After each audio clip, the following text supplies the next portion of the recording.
Oke, bismillahirrahmanirrahim. Assalamualaikum warahmatullahi wabarakatuh. Hai, selamat datang di podcast Karsa Juang bersama saya Puri Andayani dari Biro Medkominfo. Sebelumnya gimana nih buat kabar pendengar podcast setia semuanya?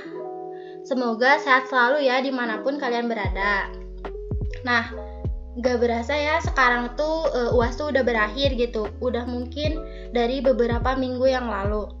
Gimana nih hasilnya? Semoga pada memuaskan ya. Meskipun gak memuaskan, semoga di next semester bisa buat jadi motivasi belajar lagi.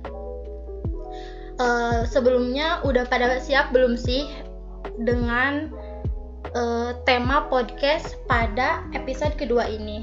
Nah, jadi teman-teman podcast semuanya, tema podcast pada episode kedua ini yaitu mengenal lebih dekat MPH HMJTK Polban 2023. Nah, di sini mungkin Puri nggak akan sendiri ya teman-teman, pastinya ada Trimitra MPH. Oke, nah teman-teman boleh nih kita kepo-kepoin dulu narasumber yang paling kece pada episode kali ini. Boleh nih buat Akang Teteh sebelumnya memperkenalkan dirinya dulu terlebih dahulu. Oke, mungkin bertanya dulu gitu ya, buat perkenalannya ada format nggak nih dari Purinya atau dibebaskan? Nah, untuk perkenalannya boleh deh Teh dibebasin, mau Teteh kayak gimana untuk memperkenalkan dirinya. Oke, makasih. Sebelumnya perkenalkan, nama saya Dela Gustia Marhani dari D3 Analis Kimia yang tahun ini menjabat sebagai Ketua Legislatif MPH MJTK Polban. Mungkin bisa dilanjut kepada rekan-rekan yang lain. Oke, halo semuanya. Perkenalkan nama saya Desti Fitriani dari kelas 2B D3 Teknik Kimia yang alhamdulillahnya pada periode kali ini diamanahkan sebagai Wakil Ketua Internal MPH MJTK Polban. Saya dari kelas 2C D3 Teknik Kimia dan saat ini diamanahi sebagai Wakil Ketua Eksternal MPH LDTK Polban. Terima kasih. Oke, jadi teman-teman podcast semuanya, ini nih ada narasumber yang paling kece, ada Teh Dela, Teh Desti, sama Kang Dani. Nah, tadi kan udah memperkenalkan diri nih, mau tanya nih buat Akang Teteh semuanya, gimana nih buat kabarnya, sehat kah? Semoga pada sehat sih Teh. Boleh Teh, Kang? Alhamdulillah baik ya. Ya, alhamdulillah baik sih. Oke, alhamdulillah ya Teteh Akang semuanya dalam keadaan sehat. Nah, sebelum itu mau nanya dulu nih buat Teteh sama Akang, kesibukan Teteh Akang nih setelah menghadapi UAS beberapa minggu yang lalu tuh apa sih Teh Kang kalau boleh tahu? Oke, mungkin dari aku dulu gitu ya. Kesibukannya sekarang lagi magang di bulan Juni ini gitu. Terus nanti kalau sisa waktunya mungkin dipakai buat PKM sama istirahat dulu gitu sebelum memulai semester baru. Oke, aduh Teteh buat Teh Dela semangat magangnya, semoga dilancarin sampai selesai. Nah, dilanjut nih buat Kang Dani atau Teh Desti, gimana nih kesibukannya? Kalau dari aku, alhamdulillah gitu. Kalau pada kesempatan kali itu lolos PKM juga gitu, jadi mungkin lagi disiapin buat PKM-nya. Terus karena kan bentar lagi juga udah mulai capek gitu ya, jadi lagi persiapan aja gitu tentang proposalnya dan lain-lain gitu. Sama paling sisanya ya Oke, semangat juga buat Teh Desti, semoga PKM-nya dilancarin, semoga KP-nya juga nanti dilancarin. Nah, sekarang nih buat Kang Dani, gimana nih Kang? Boleh? Kalau aku pribadi gitu ya, dibilang sibuk, nggak terlalu sibuk gitu ya, karena sekarang sedang libur semester juga dan saya KP itu di bulan Agustus gitu, jadi sekarang masih ada waktu-waktu luang dan ya mungkin untuk saat ini dimanfaatkan untuk membantu orang tua gitu ya, karena memiliki usaha juga gitu. Keren ya dari Kang Dani, mungkin bisa memotivasi gitu ya teman-teman sahabat Podcar semuanya, meskipun hari libur bisa nih buat ngebantu usaha orang tuanya.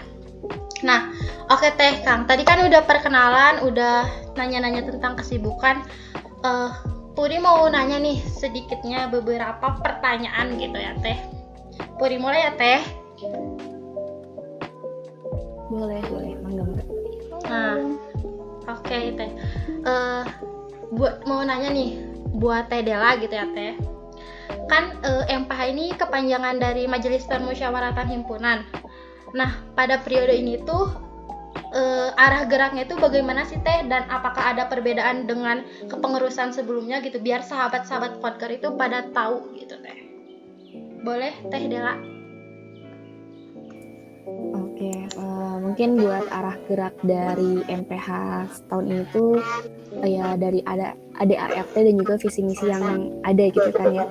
Nah, kalau misalkan ditanya perbedaan dengan kepengurusan sebelumnya itu sebenarnya nggak jauh signifikan, tetapi ada pematangan sistem dari tahun kemarin gitu. Jadi ada beberapa hal yang mungkin sama kalau misalkan dilihat, tapi di tahun ini tuh lebih dimatangin lagi gitu, dan ada beberapa inovasi yang dimasukin gitu. Mungkin seperti itu sih kalau misalkan ditanya perbedaan pengurusan sekarang dan kepengurusan sebelumnya gitu. Mungkin dari Desti dan Ni, kalau misalkan memang ada yang ingin ditambahkan silakan. Boleh nih, mau dari Teh Desti dulu atau Kang Dani dulu? Mau menambahkan boleh. Oke, kalau dari aku mungkin ya barusan juga udah dijelasin gitu ya sama Dela, bahwasanya ya arah geraknya masih sejalan dengan periode kemarin gitu. Mungkin untuk MPH-nya sendiri gitu ya, ada beberapa agenda yang benar-benar sangat dipadatkan gitu di setiap perangkatnya gitu, bahwasanya lebih ke ya gitu pematangan dari si 5 fungsi MPH-nya itu sendiri gitu. Oke, jadi ya boleh Kang. Oke. Sorry ya. Mungkin saya nambahin juga gitu ya. Tadi udah dijelasin sama Teh Dela dan juga Teh Desti. Dan mungkin tambahannya untuk MPH periode ini kami sedikit berfokus pada kekompakan internal kita gitu ya, dimana kita juga lebih menjalin rasa kekeluargaan gitu di MPH karena hal ini dapat mendukung dalam terwujudnya 5 peran fungsi MPH tersebut kayak gitu. Oke, jadi tadi tuh ada pematangan sama memfokuskan terhadap internal dari MPH-nya ya Teh. Nah, oke nih Teh, dilanjut nih Teh. Aku mau nanya nih buat Teh Desti ya Teh. Kalau boleh tahu nih Teh, apa sih perbedaannya MPH dan BEH untuk HMJTK Polban ini gitu Teh? Boleh Teh Desti? Oke, aku izin jawab ya. Sebenarnya kalau misalkan kita lihat perbedaannya kelihatan banget ya, apalagi dari namanya gitu ya, singkatannya. Nah, mungkin ada beberapa hal juga yang emang tercantumkan gitu dalam ADART gitu.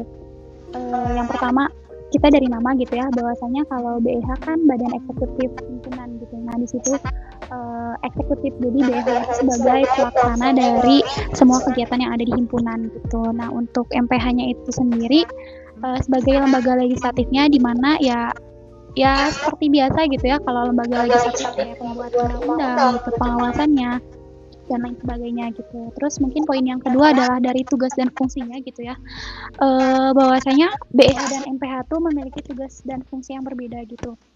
Dari MPH itu sendiri gitu, yang pertama MPH kan memiliki tugas untuk membuat GBKO yang kemudian GBKO-nya tuh disetujui bersama dalam suatu bidang gitu. Nah, kalau untuk BEH itu sendiri sebagai pelaksananya gitu, di mana program kerja dan pergerakannya itu berdasarkan dari GBKO yang sudah disetujui sebelumnya gitu. Nah, mungkin yang kedua adalah jadi tugas yang kedua dari MPH mungkin yang pembedanya adalah melaksanakan 5 fungsi dari MPH gitu. Nah, untuk yang ketiga perbedaan dari MPH dan BEH yaitu itu dari segi anggotanya, di mana untuk anggota MPH itu dalam ADART gitu tercantum bahwasanya minimal ada perwakilan 3 orang gitu dari setiap kelasnya. Nah, hal ini tuh dimaksudkan supaya lebih transparansi aja gitu ke setiap kelasnya gitu.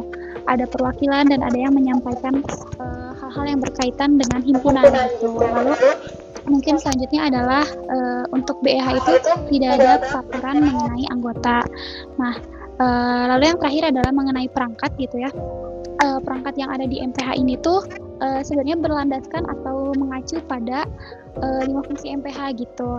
Seperti yang mungkin teman-teman di sini udah tahu gitu bahwasanya di MPH ada 3 komisi dan juga ada 2 biro gitu. Nah, untuk BEH tuh lebih ke optimalisasi aja gitu pelaksanaan dari GBKO yang udah ada gitu. Nanti tuh setiap departemen dan bironya disesuaikan dengan GBKO yang sudah disepakati. Kayak gitu sih kalau perbedaannya. Oke, nah jadi gitu ya teman-teman podcast semuanya, perbedaan dari MPH dan BEH. Mungkin Puri juga menyimak tetapi sulit untuk menyimpulkan. Mohon maaf nih ya Teh sebelumnya, soalnya emang lumayan agak banyak juga gitu. Nah, di next boleh nih, aku mau nanya nih selanjutnya buat Kang Dani nih Kang. Gimana, apa sih gitu Kang perbedaan wakil ketua internal dan wakil ketua eksternal supaya sahabat-sahabat podcast ini pada tahu gitu Kang. Oke, yang tadi agak sulit menyimpulkan, mungkin yang ini juga akan sedikit sulit juga gitu ya.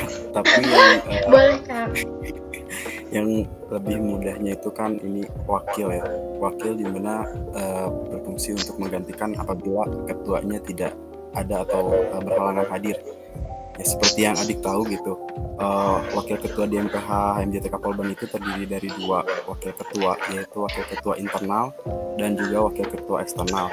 Secara tupoksi kami memiliki tupoksi yang hampir mirip gitu ya, akan tetapi ranahnya yang berbeda. Wakil ketua internal memiliki ranah di bagian internal MPH MJTK dan wakil eksternal memiliki ranah di bagian eksternal MPH MJTK. Dan di sini saya diamanahi sebagai wakil eksternal MPH MJTK pada periode 2022 dan 2023 dan serta Teh Desti sebagai wakil ketua internal MPH MJTK. Mengapa sih ya wakil ketua itu harus ada gitu ya? Tentunya untuk membantu tugas ketua, mewakili ketua apabila berhalangan hadir, memimpin rapat apabila ketua berhalangan hadir, serta memutuskan kebijakan di bidang organisasi. Lalu bagaimana kami menjalankan tupoksi gitu ya? Seperti yang saya jelaskan di awal, kami memiliki tupoksi untuk menggantikan atau mewakili ketua apabila berhalangan hadir. Kami pun memiliki tanggung jawab khusus gitu ya, di mana wakil ketua internal bertanggung jawab mengenai kinerja sekretaris, bendahara, komisi 2 legislasi, serta memberi masukan atau saran dan juga evaluasi. Dan saya selaku wakil ketua eksternal bertanggung jawab mengenai mengawasi komisi 1 aspirasi, komisi 3 pengawasan, serta biro eksternal dan publikasi. Seperti itu.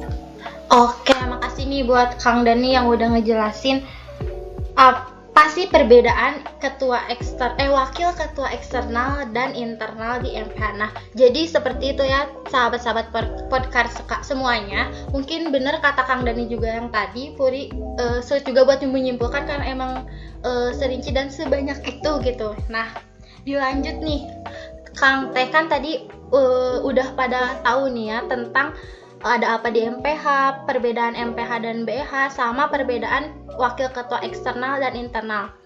Nah, sekarang Puri ingin tanya nih Teh buat Teh Dela mengenai cara memimpin gitu Teh. Halo Teh Dela.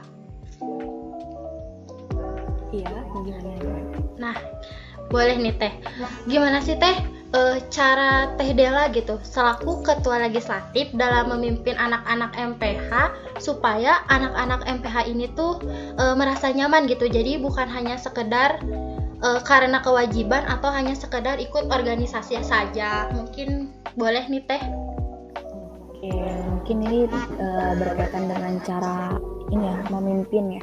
Betul Teh. Kalau misalkan dijawab ini kayaknya subjektif karena setiap orang tuh beda-beda kan cara menjadi seorang pemimpinnya itu. Mungkin kalau aku di kepengurusan tahun ini tuh lebih ke komunikasiin aja gitu. Karena dibilang di MPH nyaman ataupun enggak itu subjektif dari anggotanya. Bisa jadi hal-hal yang diterapkan oleh rekan-rekan dan juga kepengurusan tahun ini tuh belum tentu cocok oleh masing-masing individu, tapi bisa jadi hal-hal yang kurang berkenan pun bisa ada gitu.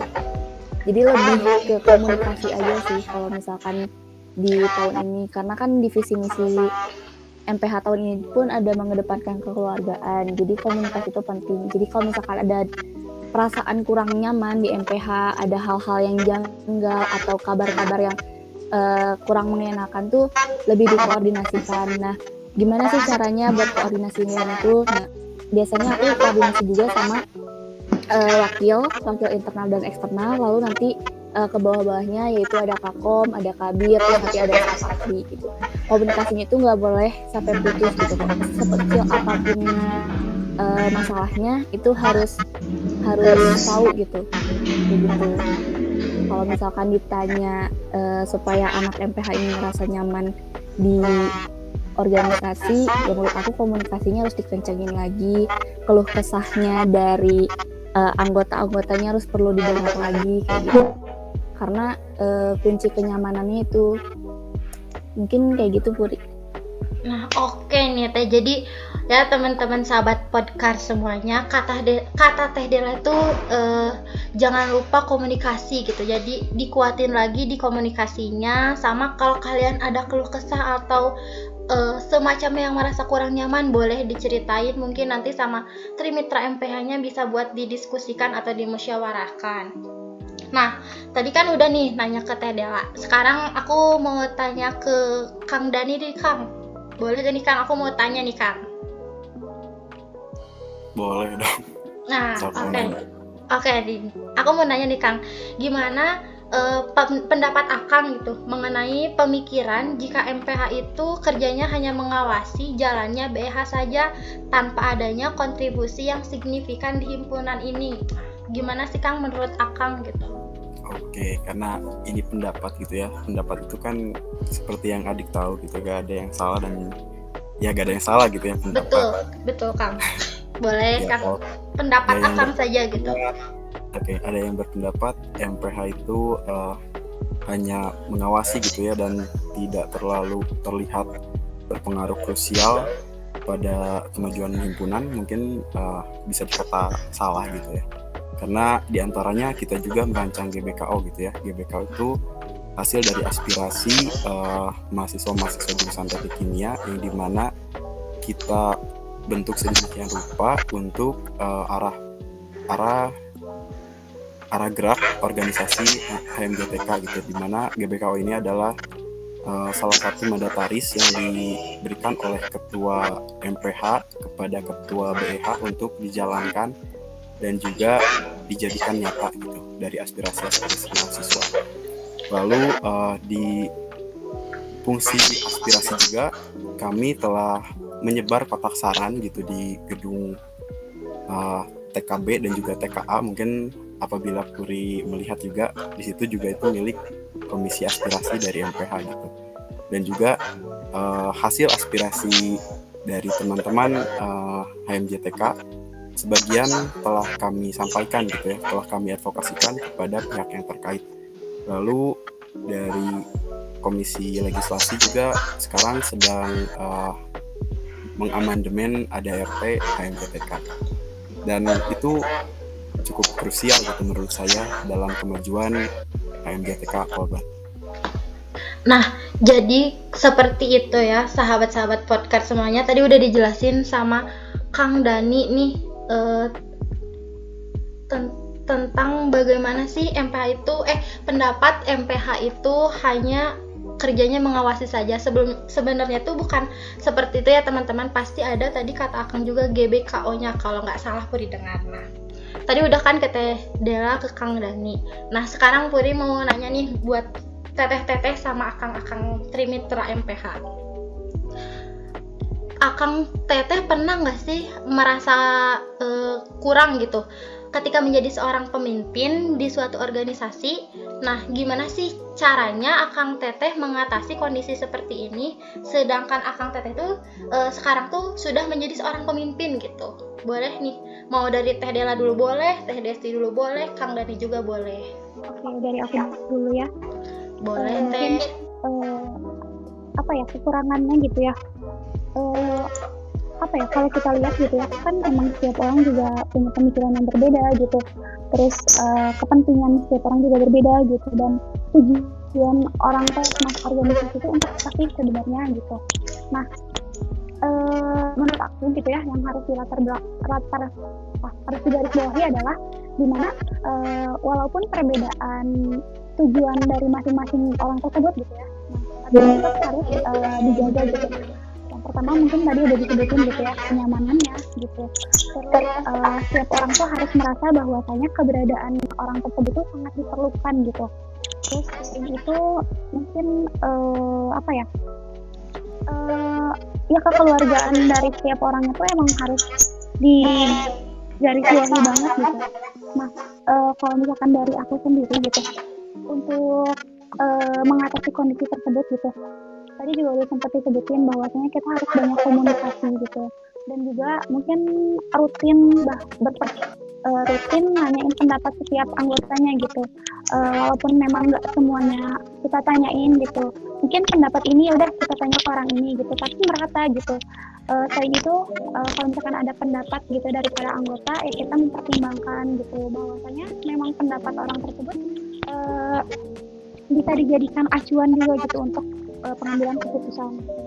Nah, selain itu mungkin dari aku ya, yang aku rasakan gitu bahwasanya untuk MPH itu sendiri gitu, bahwasanya ketika staf muda angkatan 2022 gitu, mereka kan memiliki staf ahli yang mungkin mengayomi, melindungi gitu, menjaga kepentingan mereka gitu.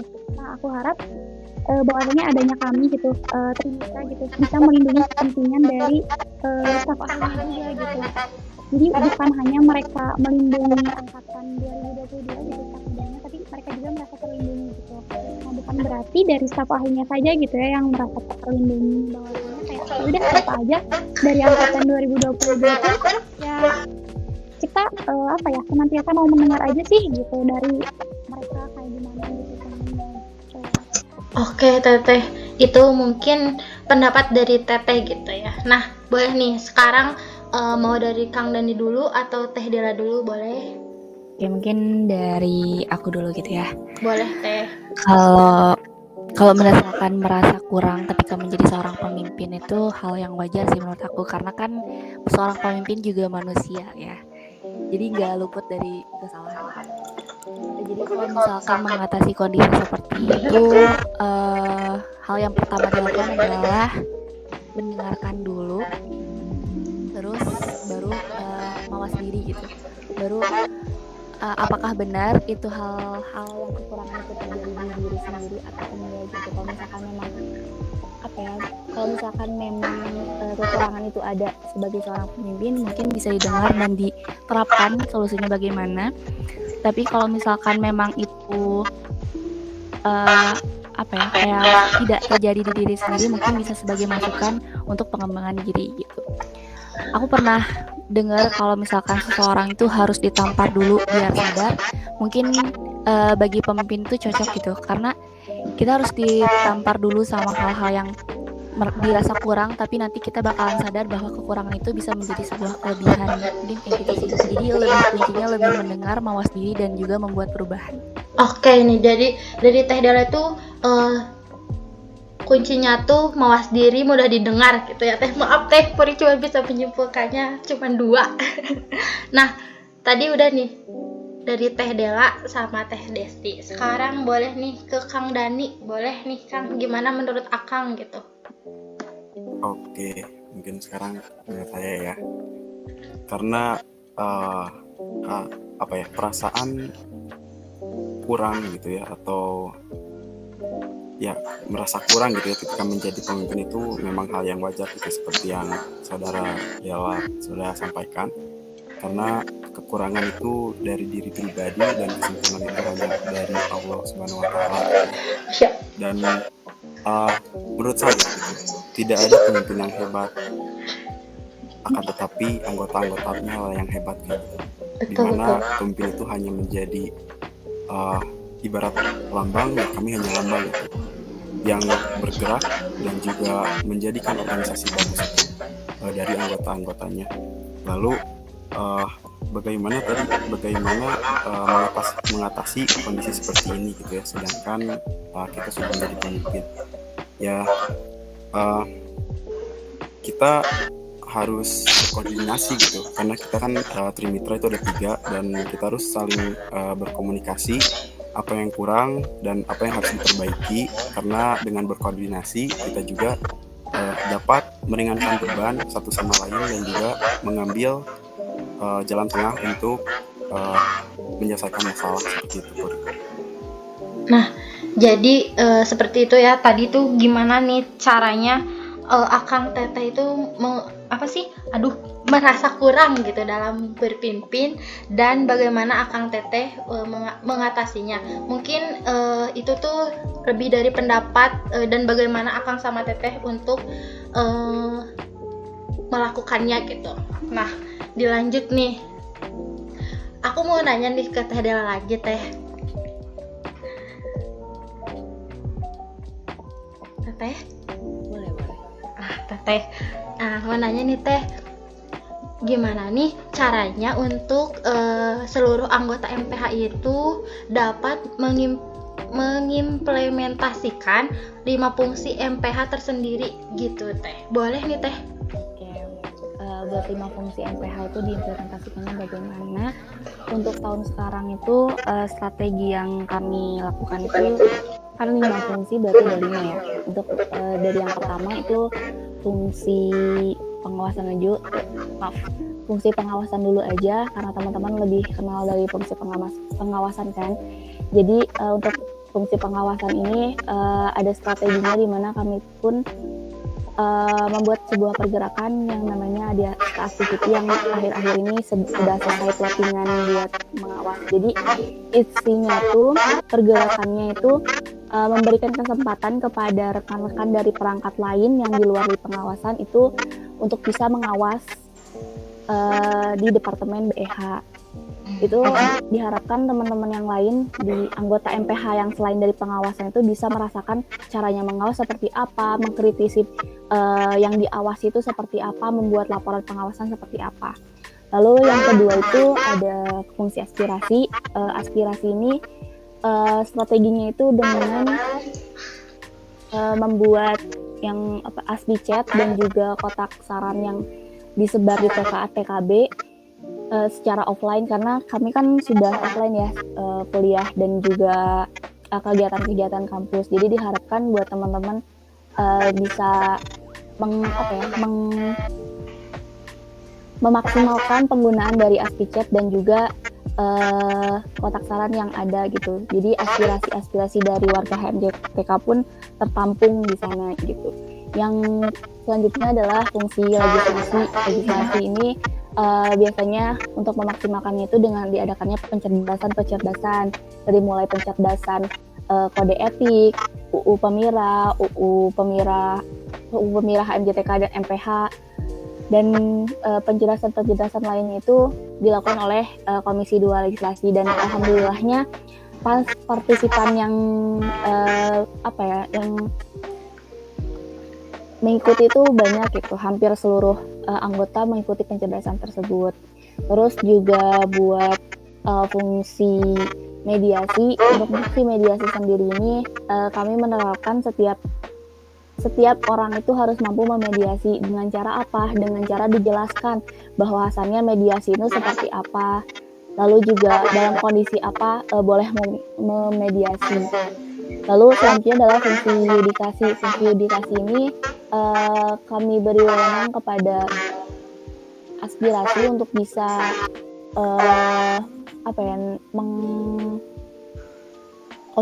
untuk yudikasi ini lebih ke pengawasan, karena pengawasan lebih terjun langsung gitu kepada teman-teman BEH. Jadinya mungkin lebih lebih terasa gitu fungsi yudikasinya. Kalau misalkan ditanya implementasikan 5 fungsi itu seperti itu, dan di satu sisi juga masih banyak hal-hal yang bisa dilakukan selain daripada yang aku sebutkan. Mungkin itu sebagian besar yang bisa aku jelaskan. Mungkin dari teman-teman yang lain atau Desti dan barangkali ada salah ataupun yang mau ditambahkan, boleh. Boleh nih Kang Teh, mau dari Teh Desti atau dari Kang Dani? Kalau dari aku sih mungkin udah cukup jelas gitu ya, dari Bella juga udah menjelaskan perihal yang sudah disebutkan sebelumnya gitu. Mungkin ya ingin menegaskan kembali gitu bahwasanya kan untuk 5 fungsi MPH itu bukan cuman misalkan gitu ya, fungsi aspirasi hanya untuk komisi satu aspirasi dan advokasi gitu. Terus untuk fungsi pengawasan bukan hanya untuk komisi 3 pengawasan saja gitu, tapi untuk seluruh anggota MPH gitu, dimana ya kami di sini mencari cara gitu bahwasanya setiap perangkat tuh harus merasakan si fungsi-fungsi tersebut gitu. Optimalisasinya mungkin ya kayak gitu sih dari aku. Mungkin dari Dani. Iya, kurang lebih sama seperti yang telah dipaparkan oleh Desti dan juga Bella, di mana kita mengoptimalkan 5 fungsi MPH dengan sedemikian rupa gitu ya, agar seluruh anggota dari MPH MJTK Polban ini dapat menjalankan 5 fungsi MPH dengan sesama gitu ya, dimana yang tadi telah dijelaskan, pengawasan sedang melaksanakan Adiasa Activity, di mana semua anggota MPH khususnya staf muda dapat berkesempatan untuk mengawas proker-proker yang ada di HMJTK Polban. Lalu mungkin ini pemaparan aja ya, 5 fungsi MPH itu agar teman-teman juga pendengar semua tahu ya. Yang pertama ada pengawasan, yang mungkin paling dikenal gitu ya oleh BH karena mereka lebih berkecimpung gitu ya pada acara-acara tertentu ataupun pengawasan pada departemen. Lalu aspirasi juga yang telah tadi saya sampaikan gitu ya, menampung aspirasi dari teman-teman semua dan dimana nantinya akan diadvokasikan. Lalu legislasi, dimana legislasi ini membuat undang-undang dan juga merancang undang-undang serta mengamandemen apabila undang-undang tersebut sudah tidak dapat dijalankan lagi gitu ya. Lalu ada yudikasi sebagai pemantau jalannya produk-produk hukum yang telah MPH buat gitu ya, dimana dapat merangkap atau biasanya berjalan lurus gitu ya, berbarengan dengan pengawasan, dimana lebih memantau apakah GBKO atau ada RT dilaksanakan dengan baik oleh BH. Lalu yang terakhir ada mediasi ini berfungsi untuk menyelesaikan masalah apabila terjadi masalah maupun di BH ataupun di MPH itu tersendiri.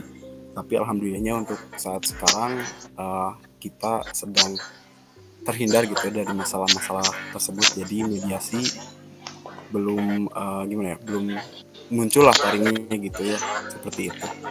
Nah, oke. Jadi mungkin yang dapat Puri dengar gitu ya dari teteh sama Akang nih, ada pengawasan ya teman-teman, ada aspirasi, ada legislasi, ada yudikasi, ada apa lagi tadi tuh Puri lupa teh. Maaf ini mah teteh takutnya Puri juga ada yang salah gitu teh. Satu lagi mediasi deh. Mediasi ya teman-teman. Nah, terus tadi teteh sama Akangnya juga udah menyinggung gitu ya, gimana mengimplementasikan 5 fungsi itu dengan cara mengoptimalkan supaya anggota staf muda MPH-nya itu dapat merasakan menjadi seorang pengawas di setiap proker-proker yang ada. Oke, dilanjut nih ya, Kang Teh. Kan tadi udah tentang mengimplementasikan 5 fungsi MPH. Sekarang aku mau nanya nih buat Kang Dani. Kan Akang itu sebagai boleh Kang, kan Akang itu sebagai wakil eksternal ya. Gimana sih cara Akang bekerja sama gitu, juga saling menghormati untuk sesama pemimpin, baik sesama MPH maupun BH gitu Kang. Oke, bagaimana cara untuk bekerja sama dan saling menghormati gitu ya? Iya Kang. Dimana kita itu harus dapat memposisikan gitu ya siapa lawan bicara kita dan juga sebagai apa gitu beliau, tapi kita juga harus menjadi pendengar yang baik dan juga jangan merasa bahwa kita juga punya jabatan gitu ya. Jadi kita harus melihat menyamaratakan gitu ya lawan bicara kita dan mencoba untuk menjadi pendengar yang baik, menghormati apa pendapat mereka dan juga ya intinya saling menghormati aja gitu, dimana dengan saling menghormati kita juga akan merasa terhargai gitu ya. Dengan merasa terhargai kita juga dapat bekerja sama dengan baik kayak gitu sih. Lalu ya mungkin lebih ke etika juga gitu ya, etika dalam bicara dan juga menjadi pendengar yang baik seperti itu. Oke, jadi mungkin etika berbicara gitu ya Kang. Terus juga kalau kita berbicaranya enak, jadi mungkin bisa saling menghargai juga gitu ya Kang. Nah, dilanjut nih, sekarang aku mau nanya ke Teh Desti nih Teh. Nah, menurut Teteh nih Teh, sikap apa yang harus dimiliki oleh seorang legislator muda gitu Teh? Boleh nih Teh, pendapat Teteh gitu. Oke, kalau dari aku mungkin karena kan sekarang ramahnya lagi di organisasi juga gitu ya, untuk si legislator muda ini gitu. Beberapa sikap yang mungkin bisa teman-teman punya, yaitu yang pertama adalah kritis gitu ya, karena kan kita tuh benar-benar megang sebuah peraturan dalam suatu organisasi gitu. Jadi dari setiap kata perkatanya gitu, baik perbaiknya, dimana kita tuh harus benar-benar dikritisi gitu ya. Takutnya ada yang menyimpang, ada yang salah arti atau kayak gimana kan nanti kita bisa mempertanggungjawabkan apa yang sudah kita buat gitu. Terus mungkin yang kedua adalah peka terhadap lingkungan sekitar gitu. Kalau misalkan kita lihat di MPH kan ada kayak perangkat-perangkat yang ada itu, jadi kayak misalkan dari pengawasan gitu. Nah, nanti pengawas bisa menyampaikan kepada aspirasi. Nah, ternyata di BH tuh butuh hal ini loh gitu. Jadi kayak apa yang mereka butuhkan, apa yang seharusnya ada di sebuah himpunan tersebut itu dapat terpenuhi gitu. Terus yang ketiga adalah sifat yang bisa dimiliki, yaitu pribadinya tuh adalah sosok pribadi yang terbuka gitu, dimana orang tersebut harus mampu untuk menerima pendapat, menerima saran gitu, dan juga kalau misalkan ada anggota yang ingin menceritakan sesuatu gitu, itu tuh mampu didengar gitu oleh seorang legislator ini gitu. Nah, yang keempat mungkin kita juga harus mampu untuk memiliki integritas gitu. Jadi merasa semuanya itu ya adil gitu,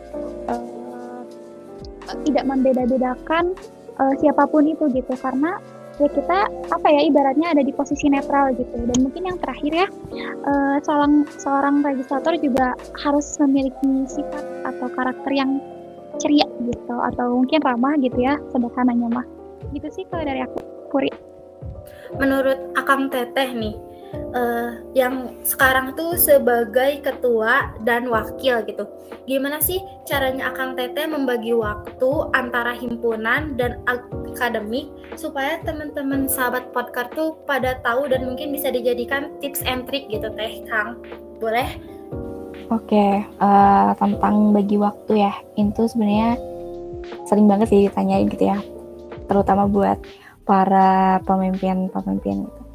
Mungkin kalau misalkan dari aku secara subjektif, membagi waktu antara himpunan dan juga akademik itu dengan cara disiplin, terus juga lebih ke tahu waktu gitu. Karena kan sebenarnya kalau misalkan dibandingkan himpunan dan akademik itu, akademik yang harus diutamakan ya, karena ya kalau misalkan akademik keteteran, terus juga malah kacau gitu akademiknya, kan himpunan pun nggak akan bisa terjalani gitu.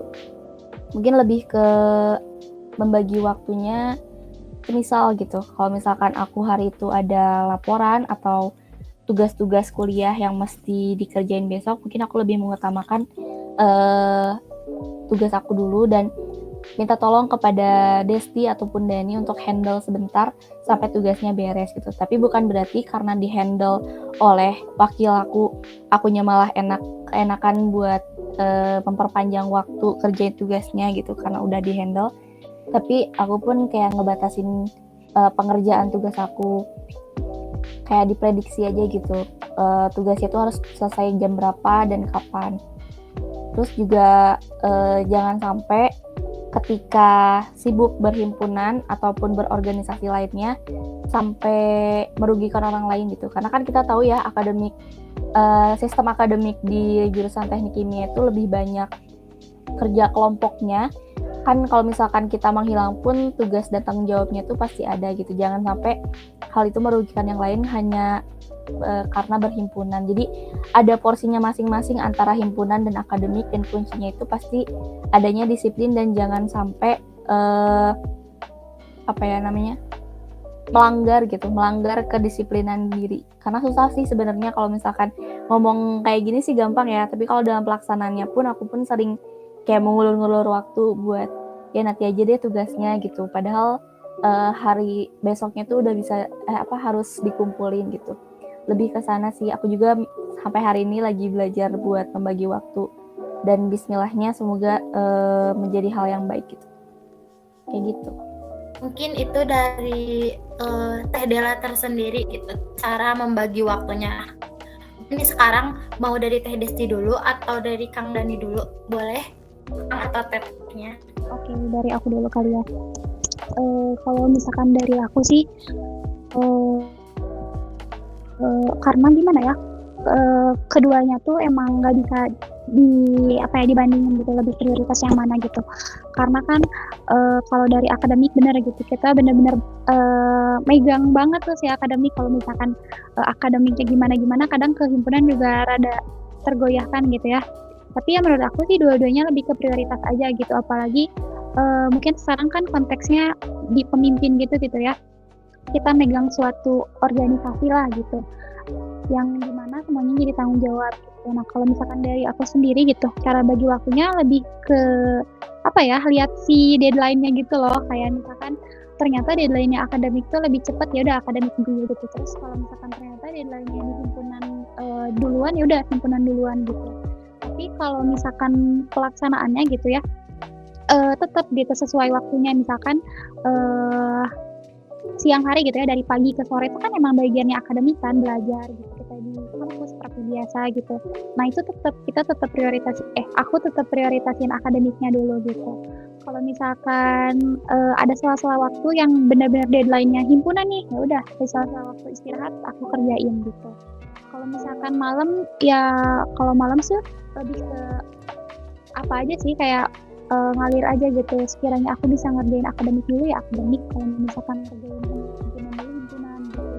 Dan mungkin kayak sebenarnya kerjaan kita tuh nggak cuma, misalkan kayak kebutuhan kita tuh bukan cuma akademik dan himpunan gitu ya, ada hal-hal lain gitu, organisasi yang lain, keluarga juga, waktu istirahat juga. Nah itu kayak pinter-pinter aja sih ngambil waktu luang 20 menit buat tiduran, rebahan gitu. Sisanya ya paling gitu deh. Gitu sih kalau dari aku. Oke. Kalau menurut saya Tuhan itu adil ya untuk memberikan waktu. Tidak ada yang dibeda-bedakan gitu ya dengan pemberian waktu, dimana setiap orang itu memiliki 24 jam. Dan itu pinter-pinter kita untuk mengefektifkan waktu 24 jam itu. Dan mungkin salah satu caranya yaitu dengan manajemen waktu ya, dimana kita harus mungkin saran dari saya gitu ya, kita harus membuat to-do list harian gitu, lalu menentukan prioritas, memberikan deadline gitu untuk mengerjakan sesuatu, lalu yang agak sulit PR gitu ya, belajar untuk berkata tidak, untuk menolak agenda dadakan gitu, karena kan mungkin ada aja gitu ya teman-teman atau ya siapapun gitu yang mengajak ayo sini main dulu atau gimana gitu. Nah, kita juga harus belajar untuk menolak gitu atau berkata tidak. Lalu menentukan target.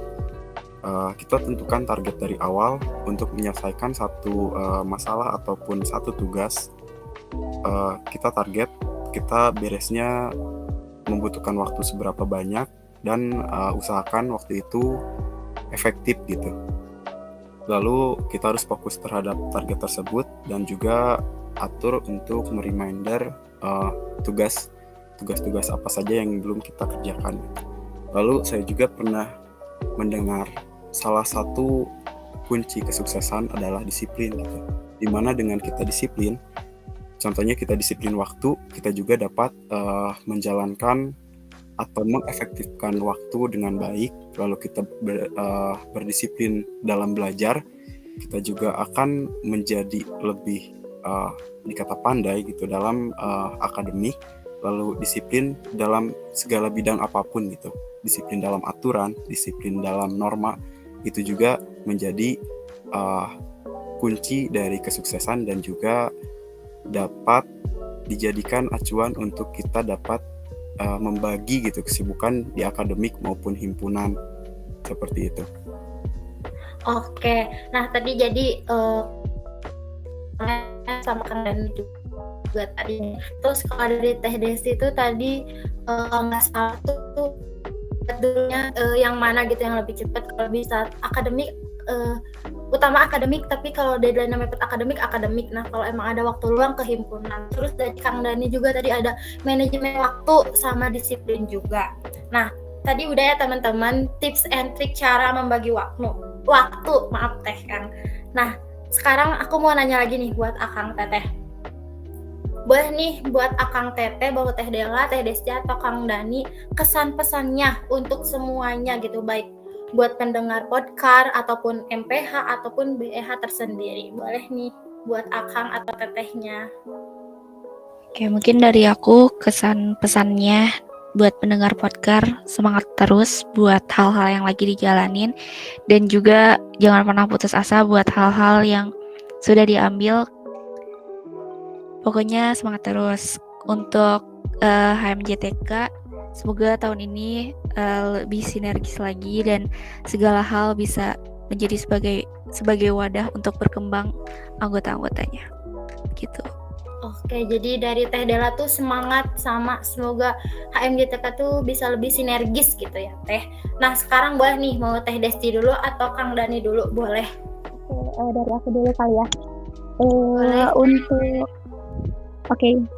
Yang pertama mungkin untuk MPH gitu ya, kesannya adalah bahwa MPH tuh senantiasa menjadi rumah gitu ya, menjadi keluarga di mana kita saling menjaga, saling kembang bersama gitu. Terus mungkin pesan-pesannya jangan merasa sendiri gitu, kalau ada apa-apa cerita, kalau butuh sesuatu jangan lupa diskusi juga gitu sama kita gitu.